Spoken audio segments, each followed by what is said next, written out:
સુરતમાં હવામાન વિભાગની આગાહી મુજબ ભારે વરસાદ વરસી રહ્યો છે, ત્યારે સુરત શહેરમાં ઠેર ઠેર પાણી ભરાવાના દ્રશ્યો સામે આવ્યા છે।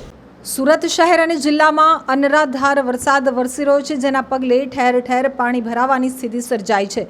તો સુરત શહેરમાં 5 ઇંચ કરતાં વધારે વરસાદ પડી ગયો છે। સાથે જ વરસાદ યથાવત રહ્યો છે, જેના પગલે જિલ્લા શિક્ષણાધિકારી દ્વારા શાળાઓમાં રજા જાહેર કરવા અંગે વિવેક બુદ્ધિથી શાળાઓને નિર્ણય કરવા મેસેજ વહેતો કર્યો છે, જેથી શહેરની મોટાભાગની ખાનગી સહિતની ગ્રાન્ટેડ શાળાઓ દ્વારા રજા જાહેર કરવામાં આવી છે।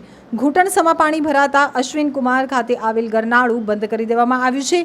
વરાછા પોલીસ સ્ટેશનની સામે ગોઠણ સુધીના પાણી ભરાઈ ગયા હતા। તો વરાછા મેઇન રોડ ઉપર આવેલી દુકાનોમાં પણ પાણી ઘૂસી ગયા હતા। સાથે જ મિની બજાર ખાતે આવેલા રેસ્ટોરાંમાં પણ પાણી ઘૂસી જતા ભારે હાલાકીનો સામનો કરવો પડ્યો હતો। તો સરથાણા વિસ્તારમાં પણ 5 ઇંચ જેટલો વરસાદ ખાબક્યો હતો, જેને લઈને વરાછાથી સરથાણા સુધી ઠેર ઠેર પાણી ભરાઈ ગયા હતા। આ સાથે જ સરથાણા પોલીસ સ્ટેશન અને ઉત્તરાણ પોલીસ સ્ટેશન બહાર પણ પાણી ભરાઈ ગયા હતા।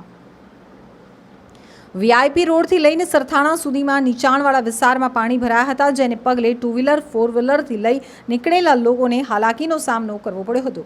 વાહનો રસ્તા વચ્ચે બંધ પડી જતા હતા, જેને લઈ લોકો પરેશાન થયા હતા। ત્યારે વરસાદી માહોલમાં ગમે તેમ કરી અને લોકો કામકાજના સ્થળે જવા માટે પ્રયાસ કરતા જોવા મળ્યા હતા।